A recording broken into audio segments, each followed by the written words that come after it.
começar agora então o eletromagnetismo, beleza? O eletromagnetismo são campos magnéticos criados por correntes elétricas, beleza? O experimento pioneiro de eletromagnetismo se chama experimento de Ørsted. Ele foi executado em 1819, tá?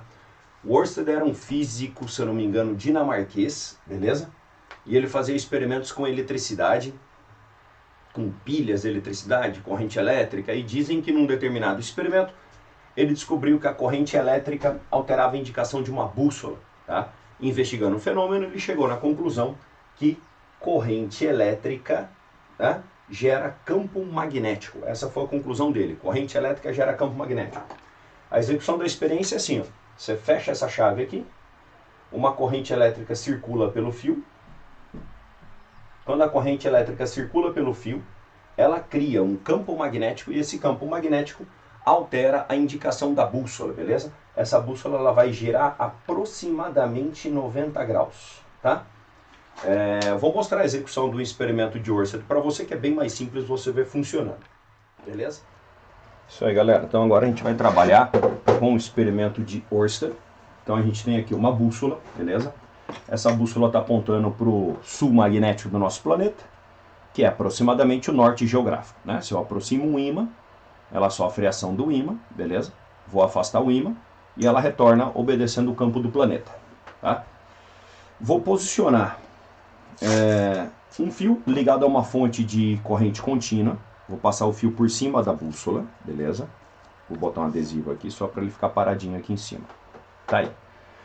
Só que isso inicialmente está desligado. Então agora tem aqui, ó. Só que é uma fonte fraquinha, tá bom? Então vamos ver se a gente consegue alguma ação com a bússola, com o fio passando em cima dela, tá? Conecto, ó, vamos ver o que acontece. Tem ação. Ó, não é uma ação tão forte assim, porque não tem uma corrente tão elevada. Mas tá aqui, ó, esse é o experimento do Ørsted. Bússola segue campo magnético. Se a bússola alterou quando eu fiz essa experiência, então corrente elétrica gera campo magnético. Se eu aumentasse a corrente elétrica, ela geraria mais. Ela giraria mais, certo? Inclusive dá pra gente saber que a corrente elétrica está passando aqui, ó, certo? Nesse sentido. Porque ao fazer a regra, eu crio um campo magnético para baixo, aqui, ó. Então esse é o meu B do fio. E aqui tem um B da Terra. Tá? O B do fio e o B da Terra. Aí vai dar um B resultante, que é para onde a agulha aponta. Olha de novo ali, ó. Tá? Então eu tenho um B resultante mais ou menos nesse ponto aqui. Tranquilo? Experimento de Ørsted. Vamos para a próxima. Beleza? Inicialmente o Ørsted não investigou o fenômeno. Depois de alguns anos ele começou a se aprofundar no fenômeno e o trabalho dele foi pioneiro, né? Servindo de base, por exemplo, para o Ampère fazer os trabalhos de eletromagnetismo que vieram depois, posteriormente Faraday, Maxwell e outros caras. Então, experimento pioneiro de eletromagnetismo, experimento de Ørsted. Conclusão, corrente elétrica gera campo magnético. Daí, a partir desse momento, o que a gente faz? A gente começa a estudar o campo magnético criado por correntes. A gente estudou o campo magnético de um ímã. Agora, nós vamos estudar o campo magnético criado por correntes elétricas. A gente vai estudar 3 tipos de campo magnético. O primeiro é esse daqui, ó, campo magnético de condutores retilíneos. Tá? O motivo da gente estudar esse tipo de campo magnético, ele está na tua casa o tempo todo. Simples fato de você ligar uma lâmpada, tem condutores retilíneos nas paredes, gerando campo magnético. Como é que eu sei que isso daí não vai interferir no marca-passo, não vai interferir no equipamento, não faz mal para a saúde? Temos que fazer o estudo desse tipo de campo. Tá? Como que esse estudo pode ser feito? Pego aqui como se fosse uma folha de papel, certo? Uma folhinha de papel, coloco aqui, furo um fio, atravesso um fio aqui no meio, certo? Atravesso um fio aqui no meio e coloco algumas bússolas, tá? Essas bússolas, elas se orientam conforme o campo da Terra. Então, ó, as setinhas estão todas orientadas conforme o campo da Terra. Aproximadamente polo norte, aproximadamente polo sul. Só que esse fio está desligado. Quando eu ligo esse fio e passo por ele uma corrente elétrica, eu percebo que essas bússolas tomam a configuração de fazer um círculo em volta do fio, certo? Então o campo magnético, ele gira em volta do fio. É isso que a gente consegue perceber a partir de experimentos. Uma maneira fácil da gente detectar esse giro do campo magnético, ou da gente conseguir mostrar isso, é a chamada regra da mão direita, tá? A regra da mão direita, ela vai te dar um auxílio para você saber para que lado que o campo magnético gira. Então, primeira consciência que você tem que ter, campo magnético gira em volta do fio, tá? Gira para que lado? Regra da mão direita, certo? Então, se eu pego, por exemplo, um fio percorrido por corrente elétrica vertical, você aponta o dedão no fio, certo? E os outros dedos giram em volta do fio. Então, o campo magnético gira aqui, ó, nesse sentido. Se a corrente elétrica desce, dedão para baixo e os outros dedos giram em volta do fio. Lembra, os dedos giram em volta do fio, certo? Sempre um giro em torno do fio. Então, regra da mão direita, dedão apontando para a corrente e os outros dedos o giro do campo magnético. Beleza? Esse é o campo magnético gerado por um fio. Para chegar nessa expressão, isso daqui se chama lei de Biot. Deixa eu escrever aqui. Lei de Biot-Savart.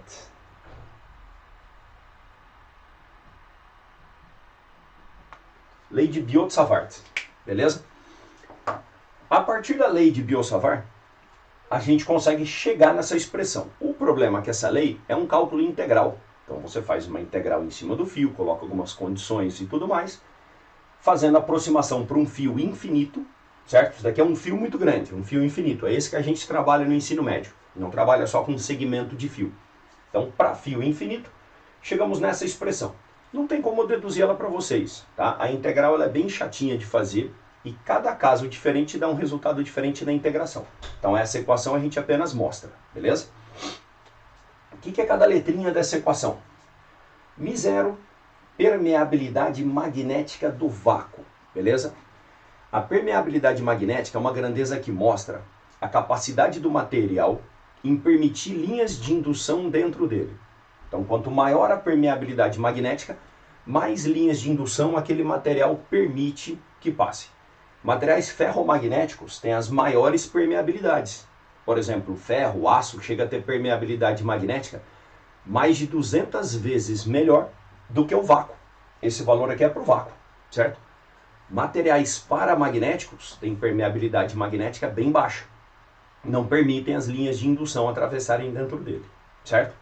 Então, permeabilidade magnética é uma grandeza que indica a capacidade de um material em permitir as linhas de indução passarem dentro dele, tá? O valor do vácuo é 4π vezes 10 a menos 7. A unidade, Tesla vezes metro por ampere.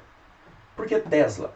Porque campo magnético, esse B aqui, ele é dado em Tesla, beleza? Em homenagem a um físico chamado Nikola Tesla. Tá aqui, ó. Um gênio fenomenal na parte do eletromagnetismo, corrente alternada e tudo mais. O I é a corrente elétrica que passa pelo fio, 2π constante, essa constante aparece na integração, e o R é a distância que você está do condutor, tá? R seria essa distância aqui, ó. Beleza? Você pode colocar R ou pode colocar D, né? Tanto faz. R seria o raio do círculo que forma em volta do fio, ou D, a distância. Beleza? Então, nessa passada, comentamos sobre experimento de Orson, pioneiro do eletromagnetismo, tá? E campo magnético criado por condutores, tá bom? Mostrei para vocês a experiência de Oersted. Agora, na segunda passada, a gente vai falar de campo magnético de espiras e campo magnético de solenoides, beleza? São esses dois que a gente vai comentar agora, e aí eu faço experiência também mostrando o campo magnético desses carinhas. Vamos lá! Continuando então, cara, agora a gente vai trabalhar com campo magnético criado por solenoides e campo magnético criado por espiras, beleza? Espiras circulares.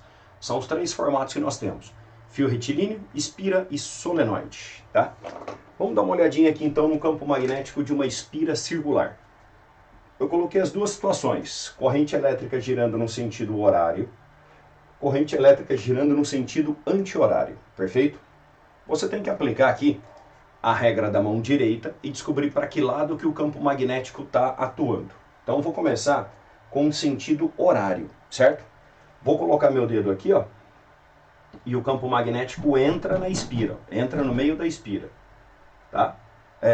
Vou passar uma foto para vocês agora, dá uma olhadinha nessa foto. Ela fica bem mais desenhadinha do que eu tô. A gente está olhando ali um campo magnético criado por uma espira com corrente no sentido horário, e você está vendo as linhas de campo circulando em volta de cada fio, certo? E no meio da espira você pode verificar o campo magnético entrando, certo? Que é o que eu mostrei aqui para você, ó. Corrente no sentido horário, campo magnético entrando. Entrando, cara, forma um sul, né? Porque o campo magnético entra no sul. E o símbolo de entrando é um xizinho, certo? Uma bolinha com um xizinho no meio. A letra S, ó, ela encaixa certinho com o sentido da corrente. Corrente horário, o S também dá uma sequência horária, ele é uma letra horária, certo? Já no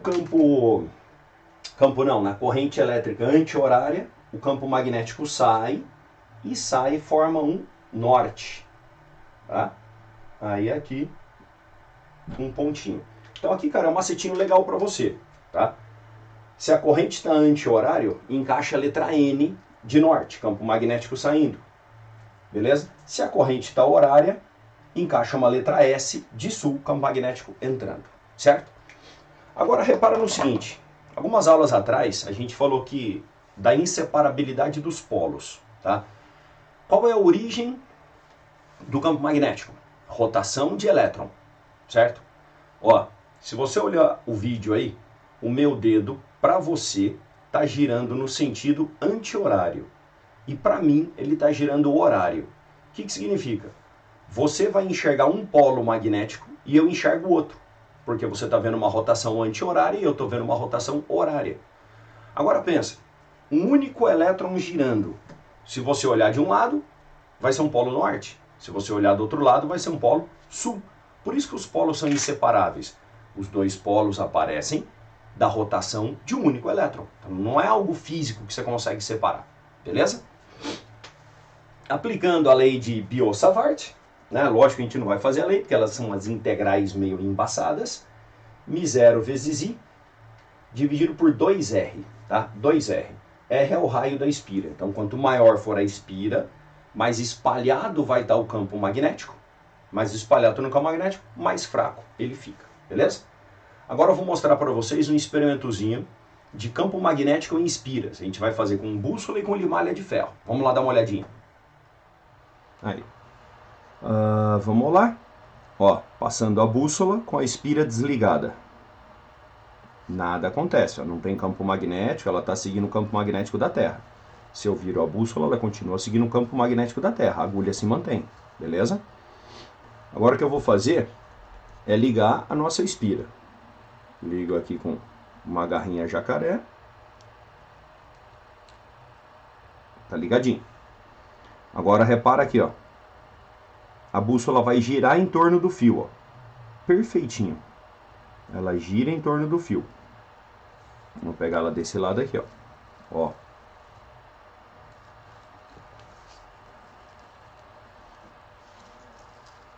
Bússola gira em torno do fio. Tá seguindo o campo magnético de quem agora? Tá seguindo o campo magnético do fio, certo? E se eu jogar uma limalha de ferro, vamos ver se a gente consegue alguma ação na limalha de ferro.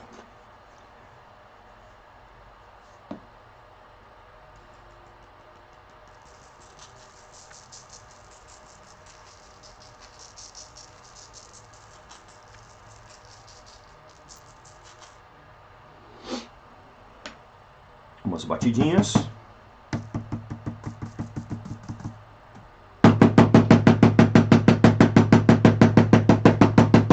Aí, ó. Com umas batidinhas a gente consegue bonitinho.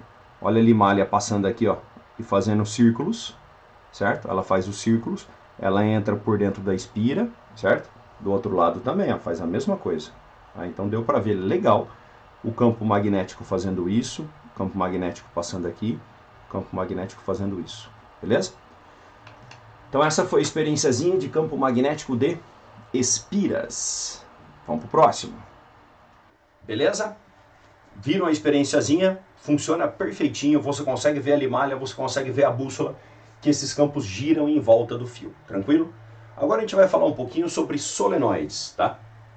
Então a gente tem um solenoide, é um fio enrolado como está aqui, ó. Ó, montei um aqui bem simplesinho para você olhar, tá? Então tem um núcleo e um fio enrolado aqui, ó. Enrolado nesse sentido, ele enrola, enrola, enrola, enrola, até sair do outro lado, beleza? Temos aqui então um solenoidezinho. É isso que eu desenhei aqui, ó, tá? Esse fio enrolado em torno do solenoide vai criar um campo magnético, ele vai se tornar um eletroímã, beleza? O solenoide tem um comprimento L, certo? Tá aqui comprimento L. Tem um número de espiras N, então o N é o número de espiras. Quanto maior o número de espiras, maior vai ser o campo magnético. E a gente precisa usar a regra da mão direita, beleza? Então se eu pego aqui, ó, e vou subindo com a corrente aqui. A corrente sobe, sobe, sobe. Olha meus dedos, ó. Eles entram desse lado do tubo e saem desse lado do tubo, beleza? Então, corrente sobe aqui, meus dedos entram e saem aqui, que é o que eu representei no quadro, ó. Meu dedo está subindo, então entra aqui e sai aqui, beleza? Se sai daqui é um polo norte e aqui é um polo sul. Vou mostrar uma imagem para vocês de um solenoide, de repente fica um pouquinho mais claro aí, beleza? Está na mesma polaridade que o nosso, certo? O campo magnético passa por dentro do solenoide e dá a volta. Ele não representou aí a corrente elétrica, mas ele representou a polaridade do fio. Pode dar uma olhadinha ali, ó, no mais e no menos, certo? Então a corrente elétrica sai do mais e vai para o menos. Ou seja, ela está subindo na frente desse solenoide. Ao subir, você faz a regra da mão direita e vai dar esse tipo de campo magnético, beleza? Agora eu vou mostrar para vocês uma experienciazinha de um solenoide, certo?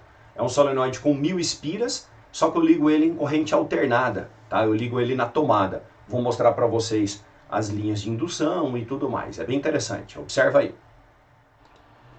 Então agora a gente tem um solenoide, são 1200 voltas de fio esmaltado, tá? Ligado na tomada. Inclusive ele gera um bom barulho de indução quando a gente liga, porque a corrente elétrica é bem forte. Vamos ver se consegue ouvir. Bem forte. Vamos começar com a seguinte experiência, tá? Eu tenho aqui, ó, a limalha de ferro e eu tenho a chave de fenda que eu magnetizei ontem. Ó, ela tá magnética desde ontem, certo? Grudando toda a limalha de ferro, normalzinho. O que eu vou fazer agora é desorientar os ímãs elementares, os domínios magnéticos. Isso daqui é um campo de corrente alternada. Então ele vai ficar alternando muito rápido os domínios. E se eu fizer o seguinte procedimento, eu enfio a chave de fenda dentro do tubo, ligo e tiro a chave com o tubo ligado, com o solenoide ligado. Ele vai alternando o campo magnético tão rápido que vai desorientar os domínios. Vamos ver? Desorientei os domínios. Agora ela não tem mais propriedade magnética. Ó, tem nada. Não é mais ímã. Agora eu vou orientar os domínios. Coloco, ligo, desligo e eu orientei os domínios como se fosse aquela experiência com ímã. Ele volta a ficar magnético. Olha aí. Certo? Posso reproduzir isso quantas vezes eu quiser. Tá? Então, ele é um solenoide, assim como a gente explicou na nossa aula, só que ele é um solenoide de corrente alternada. Tranquilo? Dá pra gente também ver as linhas de indução do campo. Eu só vou dar uma ajeitadinha aqui nessa folha, para que a gente possa ver as linhas de indução geradas por esse carinha. Beleza, encaixadinho. Agora, ó, a limalha de ferro. Não tem configuração nenhuma na limalha de ferro. Só que a hora que a gente liga a bobina, ó o campo magnético que intenso. Tá? Na hora, um polo aqui, outro polo aqui, e ele faz o campo magnético igualzinho o dos ímãs, o ímã em forma de barra. Beleza? Então esse é o campo magnético gerado pelo solenoide. A gente já viu da espira.